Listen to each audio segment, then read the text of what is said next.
وعلى أعداء محمد وآل محمد أما بعد وفقنا الله وإياكم للعلم والعمل الصالحين ان شاء اللہ تعالیٰ. ایک مرتبہ درود سے آواز کریں.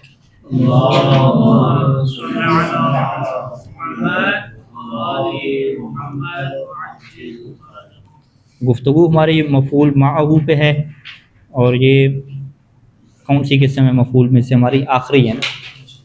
پہلا مفعول بہی تھا، دوسرا مفعول مطلق تھا، تیسرا مفعول لہو، پھر مفعول فیہ آیا، اور ابھی پانچواں کیا ہے؟ مفعول معہ آیا. ٹھیک ہے. مفعول معہ کی جو تعریف یہاں پہ متن کے اندر موجود ہے، اسی کی جو شرح ہے وہ شروع ہو رہی ہے، تو لہٰذا پہلے ہم تعریف اس کی متن کے اندر سے پڑھتے ہیں. وَهُوَ اسْمٌ فَضْلَةٌ. مفعول معہ اسم ہوتا ہے. اسم جب کہہ دیا تو اس کا مطلب ہے کہ فعل نہیں ہو سکتا. ٹھیک ہے، اسم ہوگا. فضلتن، اور اسم بھی کیا ہوتا ہے جی؟ فضلہ ہوتا ہے، یعنی فاعل نہیں ہوگا. ایک ایسی چیز نہیں ہوگی کہ فاعل، یعنی جس کے بغیر فعل مکمل نہیں ہوتا. جسے آپ کیا کہتے ہیں کہ ما لا یستغنی عنہ الفعل، یا ما لا یستغنی عنہ، جس سے آپ بے نیاز نہیں ہو سکتے. جب تک اس کو لیں گے نہیں، پورا فعل اور پوری خبر ہی آپ کی نہیں بن سکتی. وہی مسند لفظ میں سے کوئی ایک ہونا چاہیے. تو دو شرطیں ہوگی، اسم ہوگا، فضلہ ہوگا. تیسرا کیا ہے کہ بعد واوین، واو کے بعد ہوگا. چوتھی شرط کیا ہے کہ ارید بہا التنسیس والمعیہ. اس واو سے مراد لی گئی ہوگی کہ التنسیس والمعیت، کے معیت کے اوپر نص قائم ہے. اس جملے کا یہ مطلب ہوتا ہے کہ واو بہت سارے معنی میں آتی ہے. ٹھیک ہے، لیکن آپ کے پاس وہ والی واو ہونی چاہیے کہ جس میں کلام کے اندر سے واضح لگے کہ یہاں پہ جو واو ہے وہ معیت کے معنی میں آ رہی ہے، اور کے معنی میں یا عطف کے معنی میں نہیں آ رہی. یعنی وہی عطف واقعہ نہیں ہو رہی بلکہ مع کے معنی میں آ رہی ہے. تو اس کے اوپر نص ہونی چاہیے. نص کیا مطلب؟ کہ واضح طور پہ کلام کے اندر سیاق و سباق اور حالات سے ایسے اشارے موجود ہوں کہ آپ فوراً ہی فیصلہ کر لیں کہ یہاں پہ وہ عاطفہ نہیں ہو سکتی. اگر عاطفہ بنائیں گے تو معنی غلط ہو جائے گا، یا نحوی قواعد کی خلاف ورزی ہو جائے گی. اس طرح کے کیا حالات پیش ہوں. ٹھیک ہو گیا. تو یہ کیا ہو جائے گی؟ چوتھی قید ہو جائے گی. یعنی پہلا اسم، دوسرا فضلہ، تیسرا واو کے بعد، اور چوتھی کیا ہے؟ اس واو سے مراد بھی معیت والا معنی ہو، یہ واضح طور پہ ثابت ہو. اور پانچویں کیا ہے کہ مسبوقۃ بفعل او ما فیہ حروفہ و معناہ. اس سے پہلے کیا ہونا چاہیے؟ ایک فعل ہونا چاہیے. یعنی مفعول فیہ کا، معذرت، مفعول معہ کا جو عامل ہے، جو واو معیت سے پہلے ہوگا، واو سے پہلے اس کا جو عامل ہوگا، یا وہ فعل ہوگا، یا اگر وہ فعل نہیں ہے تو پھر وہ اسم فاعل، اسم مفعول ہوگا. ٹھیک ہے. یعنی ما فی حروف و معناہ، وہ ایک ایسی چیز ہوگی کہ جس کے اندر فعل کے حروف بھی ہوں گے اور فعل کا کیا ہوگا؟ معنی بھی ہوگا. لہذا یہاں سے کیا ثابت ہوتا ہے کہ مفعول معہ کا جو عامل ہے وہ ہوگا. اسے آپ جو ہے اس میں نہیں لے کر جا سکتے، مقدر میں. ٹھیک ہے، معذوف میں آپ لے کر نہیں جا سکتے کہ یہ فعل معذوف کے لیے کیا بن رہا ہے جی؟ مفعول معہ بن رہا ہے. ایسی بات آپ نہیں کہہ سکتے. تو یہ ٹوٹل ہمارے پاس کیا ہوگی؟ 5 چیزیں ہوگی. اور او معافی کو اگر آپ الگ شمار کریں تو 6 چیزیں ہوں گی. تو ان 6 میں سے ہر ایک کی کیا ہوگی؟ وضاحت ہوگی کہ اسم کی قید سے کس کو خارج کیا، فضلہ کی قید سے کس کو خارج کیا، واو کی قید سے کیا خارج ہو گیا. واو کے ساتھ جب یہ شرط لگائی کہ معیت کے معنی کے اوپر واضح طور پہ دلیل ہو آپ کے پاس. ٹھیک ہے. پھر اس سے پہلے فعل کی شرط کیوں لگائی، یا فعل کے بجائے اس سے پہلے حروف فعل اور اس کے معنی کی شرط کیوں لگائی. یہ ساری چیزیں ایک ایک کر کے مصنف شرح میں کیا کریں گے؟ واضح کریں گے. مثالیں یہاں پہ انہوں نے 2 دی ہیں ہمارے پاس. ایک فعل کی مثال ہے اور ایک فعل کے جو معنی کی مثال ہے. سرت والنیلا. یہاں پہ اگر مثال کے اندر غور کریں تو ساری چیزیں واضح ہو جائیں گی کہ یہاں پہ واو کو آپ عاطفہ نہیں بنا سکتے. ٹھیک ہے. کیونکہ آپ کیا کہیں گے کہ ہمارے لیے معنی بڑا واضح ہے اس کا. یعنی نحوی قواعد وغیرہ کو چھوڑیں، معنی واضح ہے کہ وہ یہ نہیں کہنا چاہتا کہ میں اور دریائے نیل دونوں اکٹھے چلیں. ٹھیک ہے. یعنی دریائے نیل بھی چلا اور میں بھی چلا ہوں، وہ یہ نہیں کہنا چاہتا، بلکہ وہ کیا کہنا چاہتا ہے کہ میں دریائے نیل کے ساتھ ساتھ چلا. یعنی دریائے نیل کے چلنے کی بات نہیں کر رہا. ٹھیک ہے جی. وہ جیسے لطیفے نہیں بنے ہوتے کہ اس نے پوچھا کہ یہ جو روڈ ہے کہاں پہ جاتی ہے، اس نے کہا یہ کسی جگہ پہ نہیں جاتی، بندے کیا جاتے ہیں. ٹھیک ہے، واضح ہے روڈ ایک جگہ پہ کھڑی رہتی ہے. تو دریا تو بہرحال چلتا ہے، دریا میں تو آپ یہ کہہ سکتے ہیں کہ یہ چل رہا ہے، لیکن اس کے باوجود آپ جب یہ جملہ استعمال کرتے ہیں کہ میں چلا دریا، تو اس کا یہ مطلب نہیں ہوتا کہ میں اور دریا دونوں اکٹھے چل رہے تھے. یعنی اگر روڈ کی بات آپ کر لیں پھر تو واضح ہے، سیر تو وشارع. ٹھیک ہے، اس کا کیا مطلب کریں گے کہ میں روڈ کے ساتھ چلا، یہ تو بات واضح ہے نا. دریا کی بات کریں تو پھر بھی واضح ہے، کیونکہ انسان جو ہے وہ دریا کے ساتھ ساتھ نہیں چلتا کہ دونوں کہیں کا اکٹھے چل رہے ہیں. ٹھیک ہے، ایسا کبھی بھی نہیں ہوتا.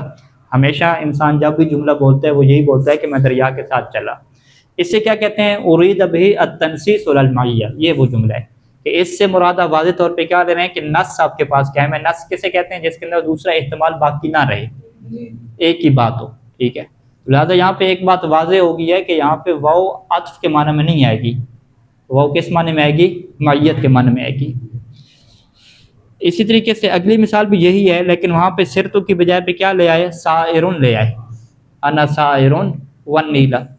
اس سے ہم کیا کہتے ہیں سائرن کو کہ وہ فعل تو نہیں ہے لیکن حروف فعل اور معنی فعل کے اوپر مشتمل ہے. دونوں کی اعراب آپ کیسے بیان کرتے ہیں؟ سرتو میں فعل اور فاعل کہنے کے بعد آپ کیا کہتے ہیں کہ واو میت ہے. ٹھیک ہے، اور النیلا کو کیا کہتے ہیں؟ منصوب ہے اور مفعول معہ ہے سرتو کے لیے. اور سائرن و نیلا میں بھی ایسے کہتے ہیں کہ انا مبتدا ہو گیا، سائرن کو کیا کہتے ہیں؟ اسم فاعل، اور اس کے اندر ضمیر کیا ہے؟ فاعل واقع ہو رہی ہے. واو میت ہو گیا اور النیلا کیا ہے؟ سائرن کے لیے مفعول معہ. اچھا، خارج بذکر. اب ایک ایک کر کے مصنف کیا اس کی وضاحت کریں گے. ہم نے جو ہے وہ اسم کی قید کیوں لگائی؟ کہتے ہیں کہ خارج بذکر الاسم الفعل المنصوب بعد الواو فی قولک، کہ اسم کی قید لگانے سے وہ فعل خارج ہو جاتا ہے کہ جو ہوتا تو منصوب ہے، کیونکہ آپ منصوبات کی بات کر رہے ہیں تو فعل بھی تو منصوب ہوتا ہے، اسم بھی منصوب ہوتا ہے. تو فعل منصوب کو آپ کیا کہہ دیں؟ مفعول کہہ دیں. اس میں کیا مشکل ہے اس میں؟ کہتے ہیں کہ نہیں، ہم مفعول سے مراد کیا لیتے ہیں؟ اسم لیتے ہیں، کہ ہم اسم کو مفعول کہیں گے، فعل منصوب کو ہم مفعول نہیں کہیں گے. تو کہتے ہیں کہ عربی زبان میں ہمیں بالکل ایسی صورتحال مل جاتی ہے کہ واو معیت کے معنی میں ہوتی ہے، اس کے بعد جو ہے وہ فعل ہوتا ہے اور فعل بھی کیا ہوتا ہے؟ منصوب ہوتا ہے. ٹھیک ہے، تو اب اس فعل کو آپ منصوب اس وجہ سے نہیں کہتے کہ یہ منصوب ہے کیونکہ یہ مفعول معہ واقع ہو گیا ہے، بلکہ فعل کیوں منصوب ہوتا ہے؟ حروف نصب کی وجہ سے. آپ وہاں پہ کیا کہیں گے کہ فعل منصوب لاجل حرف ناصب. وہ اگر حرف ناصب آپ کو نظر نہیں آ رہا نا، لگا ہوا نہیں ہے، تو اس کو کیا بنا دیتے ہیں؟ مقدر بنا دیتے ہیں. یعنی فعل کو منصوب وہ مفعول کی بنیاد پہ کہنے کو تیار کبھی بھی نہیں ہوتے، اس کے اوپر فعل حرف ناصب کو بناتے ہیں، تب اسے مفعول، تب اسے کیا کرتے ہیں؟ منصوب کرتے ہیں. تو حرف ناصب کیا ظاہری ہو یا مقدر میں ہو. اب یہاں پہ یہ مشہور مثال ہے نحو کی کہ لا تأکل السمک وتشرب اللبن، اس بنیاد پہ کہ واو کو یہاں پہ میت کے معنی میں لیں. ٹھیک ہے جی، واو میت کے معنی میں ہو تو اس کا معنی یہ کیا جائے کہ تم مچھلی نہ کھاؤ، کس کے ساتھ؟ اس کے ساتھ کہ تم دودھ پیو، یعنی دودھ پینے کے ساتھ ساتھ مچھلی دونوں نہ کھاؤ. تو اس سے کیا کہتے ہیں کہ فإنه علی معنی الجمع، یہ جمع کے معنی میں ہے. یعنی ہم قدیم عربی زبان سے اس مثال کو لے کر آتے ہیں جمع کے لیے، یہ دونوں کیا جمع کو بتا رہے ہیں. یعنی اے لا تفعل ھذا ما ھذا ما فعل کہ ھذا، یوں ہوگا کہ یہ تم نہ کرو ساتھ ساتھ یہ فعل بھی تم کر رہے ہو، تو یہ دونوں کام اکٹھے نہ کرو. تو لہٰذا یہاں پہ کیا طے ہو گیا کہ واو جو ہے وہ میت کے معنی میں ہے، اور یہ واضح ہے. ٹھیک ہے، عربوں کی مثال میں واضح ہے، ہمارے پاکستان میں یہ مثال استعمال ہوتی ہے کہ مچھلی اور دودھ دونوں کیا اکٹھے استعمال نہ کریں. اور اس کے بعد دیکھیں واو کے بعد تشربو بھی نہیں ہے، بلکہ کیا پڑھا جاتا ہے؟ تشرب اللبن. تو یہ فعل کیا ہو گیا؟ منصوب ہو گیا. لیکن اس فعل منصوب کو اگر یہ سوال کھڑا ہوگا کہ اسے مفعول معہ کیوں نہیں کہا، تو واو میت کے بعد رہا ہے، ہم کیا جواب دیں گے کہ کیونکہ یہ اسم نہیں ہے. تو بس جب یہ مفعول معہ نہیں ہے تو پھر یہ منصوب کیوں ہو گیا؟ تو ہم کیا کہیں گے؟ لاجل حرف ناصب. وہ حرف ناصب کدھر ہے؟ آپ کیا کہیں گے؟ وہ واو کے بعد معذوف ہے، کیونکہ واو سے پہلے کیا ہے؟ طلب ہے، اور طلب کے بعد جب واو آتی ہے تو اس کے بعد حرف ناصب کیا ہو جاتا ہے؟ معذوف ہو جاتا ہے۔ اچھا جی ہاں ہاں، واو ناصبہ تو نہیں ہوتی،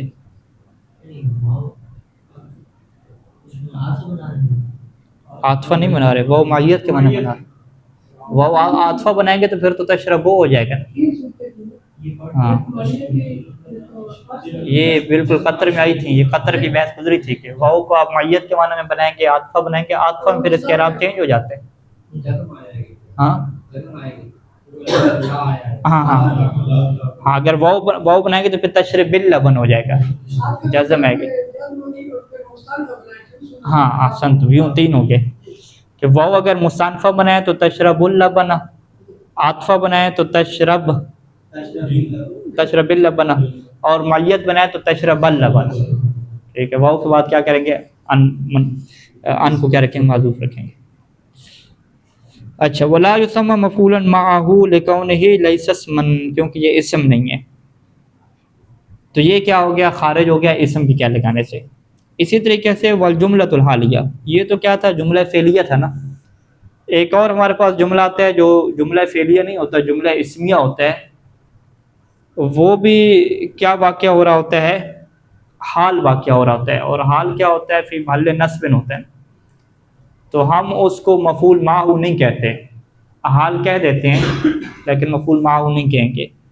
اس کی کیا مثال ہے؟ یہ مثال ہے جاء زید والشمس طالعۃ، یہاں پہ کیا بناتے ہیں؟ واو کو معیت کے معنی میں لے کر جاتے ہیں، واو کو عاطفہ نہیں بناتے، اور اس کا ترجمہ کیا کرتے ہیں؟ فَإِنَّهُ وَإِنْ كَانَ الْمَعْنَى عَلَىٰ قَوْلِكَ، یہ جو جملہ ہے وہ آپ کے اس قول کے معنی میں ہے۔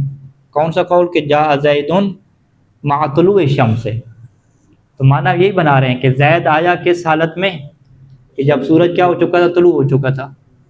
تو یہاں پہ وہی جو حالت ہے تو اس میں ماں کا معنی آ سکتا ہے کہ زید کیا ہے؟ سورج طلوع ہونے کے ساتھ آیا، یعنی اسی حالت میں آیا کہ جب سورج طلوع تھا۔ لیکن آپ کیا کہتے ہیں کہ ان ذالک لیس باسم، لیکن یہ اسم نہیں ہے۔ ٹھیک ہے، کیا اسم نہیں ہے؟ الشمس طالعۃ، یہ اسم نہیں ہے نا، یہ بلکہ کیا ہے؟ جملہ اسمیہ ہے۔ تو ہماری مراد اسم سے کیا مراد تھی؟ اسم مفرد تھی، پورا جملہ ہماری مراد نہیں تھی۔ تو بس ہم کیا کہیں گے کہ جو مصنف نے اسم کی قید لگائی ہے، اس سے دو چیزوں کو خارج کیا۔ ایک تو اسم کی قید سے فعل کو خارج کر دیا، اور اسی اسم کی قید سے جملہ کو بھی خارج کر دیا۔ جب فعل کہیں گے تو اس سے مراد بھی جملہ ہوگا، لیکن اس سے مراد جملہ فعلیہ ہوگا۔ جب فعل کے مقابلے میں جملہ کہیں گے تو اس سے مراد کیا ہوگا؟ جملہ اسمیہ ہوگا۔ یعنی آپ بالفاظ دیگر اس کو یوں بھی کہہ سکتے ہیں کہ اسم کی قید لگانے سے مصنف نے جملہ فعلیہ اور جملہ اسمیہ ان دونوں کو کیا کیا؟ خارج کیا ہے۔ اگرچہ وہ جملہ فعلیہ منصوب ہو اور جملہ حالیہ بھی کیا ہو؟ منصوب ہو، لیکن فرق کیا ہے کہ جو جملہ فعلیہ منصوب ہوگا فعل، اس کی نصب کیا ہوتی ہے؟ ظاہر ہوتی ہے، وہ آپ کو ظاہری طور پہ نظر آئے گی۔ لیکن جو جملہ اسمیہ منصوب ہوگا تو جملے کا جو اعراب ہوتا ہے جملہ اسمیہ کا، وہ محلن ہوتا ہے، لیکن بہرحال اس سے آپ کیا کہیں گے؟ فی محل نصب کہیں گے۔ ٹھیک ہے، تو نصب کا ایک وہاں پہ چکر آ گیا ایک طرف سے۔ تو اس کے باوجود کیا ہے؟ ہم دونوں کو مفعول معہ نہیں کہیں گے، کیونکہ اسم وہ نہیں ہوتے۔ وَبِذِكْرِ الْفَضْلَ، فضلہ کی قید کیوں لگائی؟ وَبِذِكْرِ الْفَضْلَ مَا بَعْدَ الْواو، کہ واو کے بعد ہم نے کیا کہا؟ فضلہ ہونا چاہیے۔ اس سے کیا چیز خارج ہوئی؟ وَبِذِكْرِ الْفَضْلَةِ خَرَجَ نَحْوُ، یوں ہو جائے گا۔ ٹھیک ہے، نحو کیا ہو جائے گا؟ اسی پیچھے کے اوپر عطف ہوگا نا، خرج جو بات کی تھی نا، خرج بذکر، خرج کے یہ فاعل واقع ہو جائے گا، اسی کے اوپر عطف ہوگا۔ یہ جو مثال ہے جاءنی زید مع عمر، ہاں یہ اوپر ہے، ہاں اشترک زید مع عمر، ٹھیک ہے۔ فإنہ عمدۃ، یہاں پہ واو کے بعد جو عامر ہے یہ عمدہ ہے۔ عمدہ کی تعریف یہاں پہ کیا کر رہے ہیں؟ لأن الفعل لا يستغنی عنہ، کہ فعل اس سے بے نیاز نہیں ہو سکتا۔ تو ہر وہ چیز جس سے فعل بے نیاز نہ ہو سکتا ہو، فعل بنتے ہی نہ ہو جب تک وہ نہ ہو۔ جیسے فعل کے اندر سے فاعل نکال لیں تو فعل بنتا ہے یا نہیں بنتا؟ تو یہاں پہ یہ سوال اٹھتا ہے کہ بھئی اشترک کا ایک فائل آپ نے رکھ تو لیا، کون سے والا؟ زید، اشترک زید، زید اس کا فائل ہو گیا نا، تو فعل کو ایک فائل چاہیے تھا، بات پوری ہو گئی، اب مزید اس سے آپ امر دے کر کیا کریں گے؟ تو ہم کیا کہیں گے کہ بھئی اگر یہاں پہ فعل آپ کا کیا ہے ناصرہ ہوتا یا ضاربہ ہوتا پھر تو آپ کی بات ٹھیک تھی کہ ایک فائل آپ اسے دے دیں اور اس کا معنی کیا ہے پورا ہو جائے گا، یا کم از کم معنی پورا نہ ہو تو وہ بے نیاز تو ہو جائے گا، ٹھیک ہے، فعل بن جائے گا، کیونکہ فعل کے بننے کے لیے کیا ہوتا ہے؟ فائل چاہیے ہوتا ہے۔ تو ایک فائل اگر دیتے جائیں گے فعل کو تو وہ فائل کی وجہ سے وہ فعل بن جائے گا، لیکن اشتراک کی یہ خصوصیت ہے کہ یہ ایک فائل سے نہیں بنتا، اس کی وجہ کیا ہے کہ جو شراکت ہوتی ہے یہ دو فائلوں سے بنتی ہے۔ ایک اگر فائل کو لے کر آتے ہیں تو یہ ایسی ہے کہ جیسے ایک ہاتھ سے تالی بجانا، ایک ہاتھ سے تالی جیسے نہیں بجتی، تو اسی طریقے سے ایک فائل سے اشتراک کا فعل بے نیاز نہیں ہوتا۔ تو بس اشتراک کا فعل کمپلیٹ ہی کب ہوگا کہ جب اس کے کیا ہوں گے؟ دو فائل ہوں گے، کم از کم دو فائل اس کے آپ رکھیں گے، مفعول کی بات چھوڑ دیں تو یہ فعل کیا بنے گا؟ اپنا وجود پیدا کرے گا۔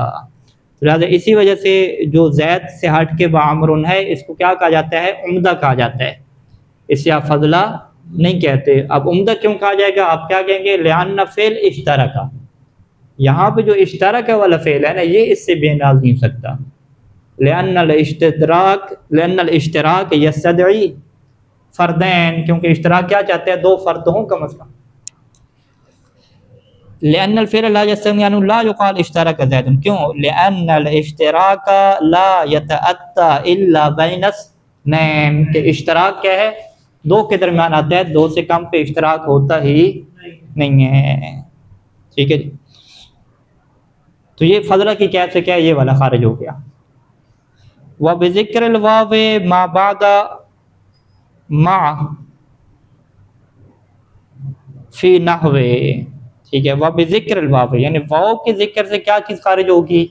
ما، وہ خارج ہوگی کہ بعد ما، جو ما کے بعد آتا ہے، واو نہیں لگی ہوئی، واو کو ہٹا کے حرف جارہ کیا لگا دیا؟ ما لگا دیا، تو یہ بھی کیا ہو جائے گا؟ مفعول ماہو کی لسٹ سے نکل جائے گا۔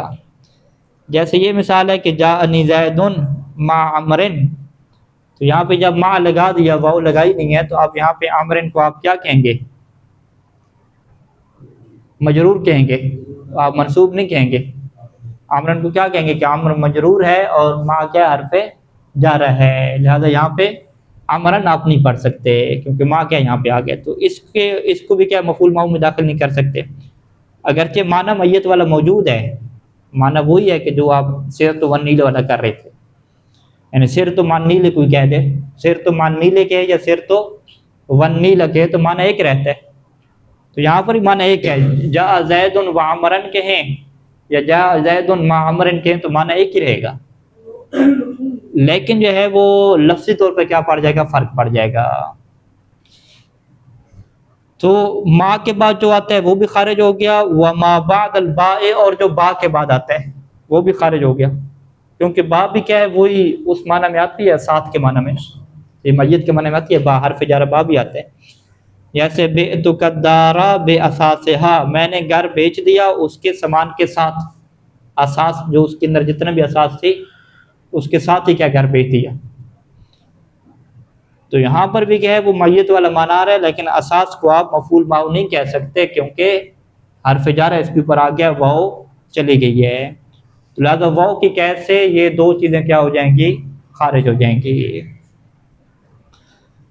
ایک اور بات کی تھی کہ وہ بذکر ارادت تنصیص المعیت، کہ آپ کے پاس جو ہے وہ ارادہ ہونا چاہیے، کس بات کا ارادہ ہونا چاہیے؟ کہ تنصیص علی المعیہ، کہ میت کے اوپر جو تنصیص ہے نا اس کا ارادہ کیا گیا ہو، یعنی میت والے معنی کے اوپر ارادہ بھی موجود ہو، کہ اگلا بندہ جو معنی لے رہا ہے یہاں پہ میت والا لے رہا ہے اور واضح طور پہ کیا مراد لے رہا ہے۔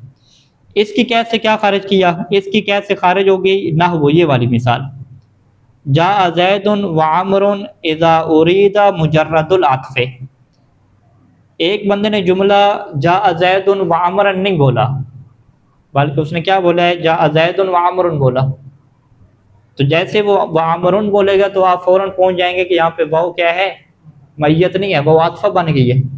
اور زید کا عطف کس کے اوپر ہو رہا ہے، عمر کا عطف کس کے اوپر ہو رہا ہے، زید کے اوپر ہو رہا ہے. یا جو ہے وہ عمر کا فعل یہاں پہ معذوف اور پورے جملہ کا عطف ہو رہا ہے.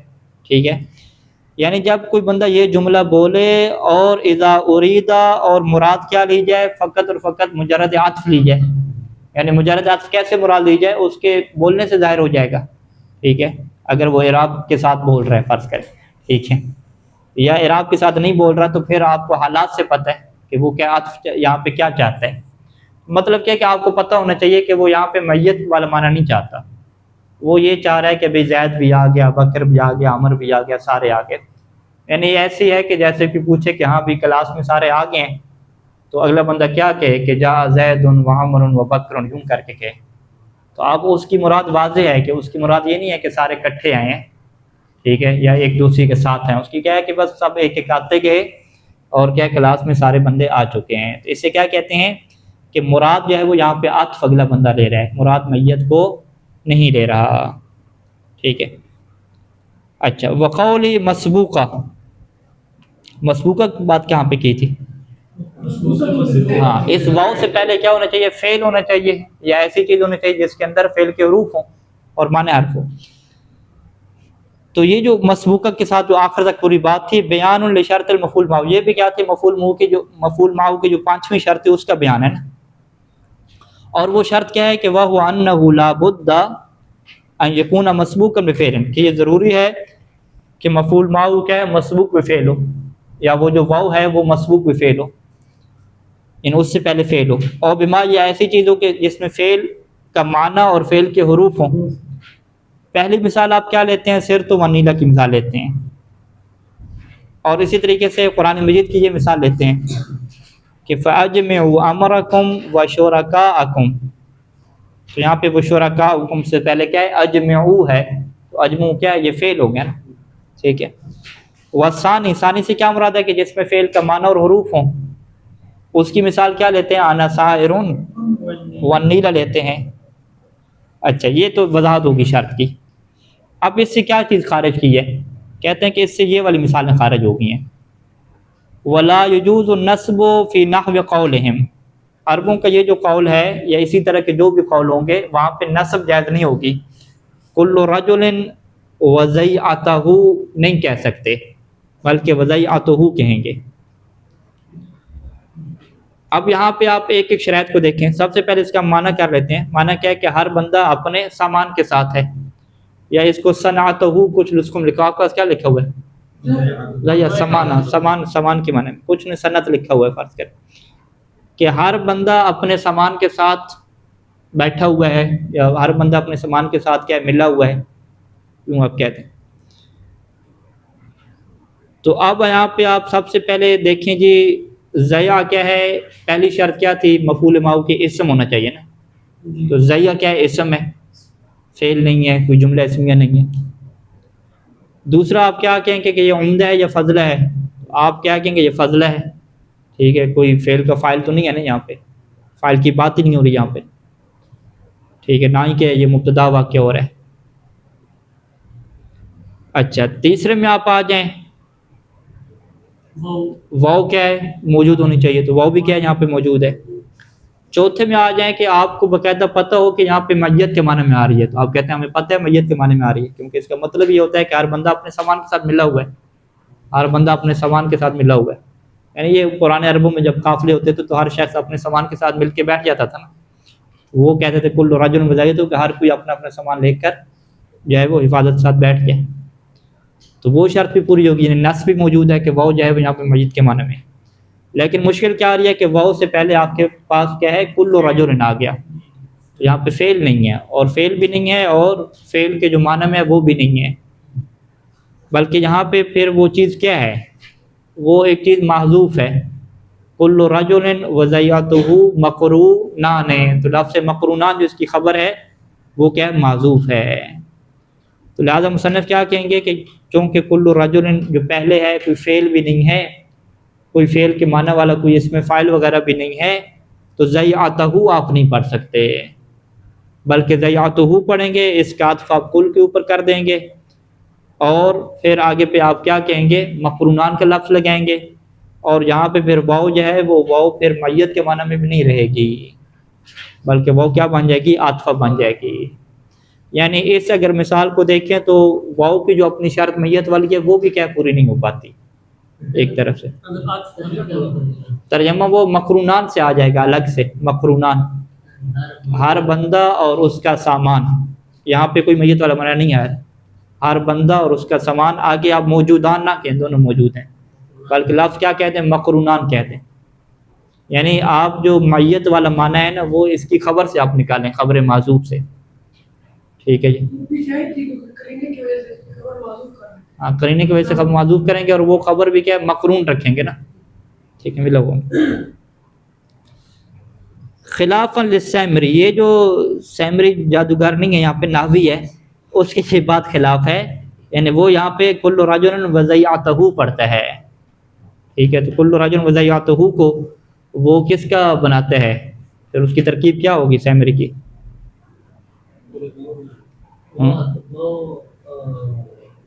یعنی مفعول ماہو کس کے لیے بنائے گا، پہلے کوئی اسم وغیرہ تو ہے نہیں نا، ٹھیک ہے، نہیں وہ کیا کہے گا، کل رجل کو وہ کیا کہے، کل رجل وضیعتہ، کل رجل یہ مبتدا ہو جائے گی، کل رجل، ٹھیک ہے، واو کیا ہو جائے گی، میت کے معنی میں ہو جائے گی، واو میت، اور ضیعتہ یہ مفعول ماہو بن جائے گا اس کے مطابق۔ اب مفعول ماہو کس کے لیے بنے گا، وہ لفظ مقرونان نہیں لکھے گا، مقرون لکھے گا، یقترن یا مقرون، ٹھیک ہے، مقرون یہ اس میں مفعول ہے نا، اس میں مفعول کا ہو سکتا ہے نا، وہ مفعول ہو سکتا ہے، ٹھیک ہے، وضیعتہ، یہ یقترن آپ کہہ دیں، یقترن بھی ہو سکتا ہے، ٹھیک ہے، کل رجل اقترن وضیعتہ، وہ یوں کہہ دے گا، وہ کہہ کہ یہاں پہ اقترن معذوف ہے، یہاں پہ کیا معذوف ہے، مقرون کیا ہے، معذوف ہے، تو ضیع کو وہ جو مقرون آپ معذوف رکھیں گے یا اقترن معذوف رکھیں گے، اس کے لیے وہ کیا بنائے گا، اس کو مفعول ماہو بنائے گا۔ یعنی سامری کے مطابق جو فعل مقدر رکھا جاتا ہے، یا جو اسم فاعل مقدر رکھا جاتا ہے، یا اس میں مفعول مقدر رکھا جاتا ہے، اس مقدر کے لیے بھی کیا بنا سکتے ہیں آپ، مفعول ماہو بنا سکتے ہیں، اور یہ چیز ضروری نہیں ہوتی کہ وہ فعل باقاعدہ کیا ہو، مذکور ہو، جبکہ باقی نحویوں کے مطابق اور ابن شام کے مطابق مفعول ماہو کا فعل کا مذکور ہونا ضروری ہے، یا جو فعل کے معنی میں اس کو مذکور ہونا چاہیے، وہ معذوف نہیں ہو سکتا۔ لہٰذا یہاں پہ اگر یہ سوال پوچھا جائے کہ سامری کے مطابق ترکیب کیسے ہوگی، تو آپ سیدھا سیدھا فعل معذوف بنائیں گے، فعل معذوف بنائیں گے، اس میں فاعل، اس میں مفعول معذوف بنائیں، اور اس کا کیا بنا دیں، اس سے مفعول بنا دیں۔ اور مصنف کے مطابق اس کی ترکیب کیسی ہوگی، کیونکہ وہ اس سے منصوب بنانے نہیں چاہ رہے، تو لہٰذا وہ واو کو عاطفہ بنائیں گے اور ضیعتہ کیا رکھیں گے وہاں پہ، ٹھیک ہے۔ وَكَذَلِكَ، اسی طریقے سے لا يجوز، یہ مثال بھی جائز نہیں ہے، هَذَا لَكَ وَأَبَاكَ، یعنی وہ کیا کہنا چاہ رہے تھے کہ یہ تمہارے لیے اور تمہارے والد کے لیے ہے، یوں کہنا چاہ رہے تھے نا، تو ابا کا کو یہاں پہ منصوب پڑا، تو مصنف کیا کہیں گے کہ یہاں پہ کیا ہونا چاہیے، هَذَا لَكَ وَلِأَبِيكَ، ان کے مطابق منصوب نہیں پڑھ سکتے نا، پھر کیا پڑھیں گے، هَذَا لَكَ وَلِأَبِيكَ، کہ یہ آپ کے لیے ہے اور آپ کے والد کے لیے، ٹھیک ہے، لَكَ وَأَبِيكَ یہ جار مجرور کس کے متعلق ہو جائیں گے، محذوف کے متعلق ہو جائیں گے نا، ٹھیک ہے، یعنی هَذَا موجود لَكَ، هَذَا موجود لَكَ وَلِأَبِيكَ، کیوں ہو جائے گا۔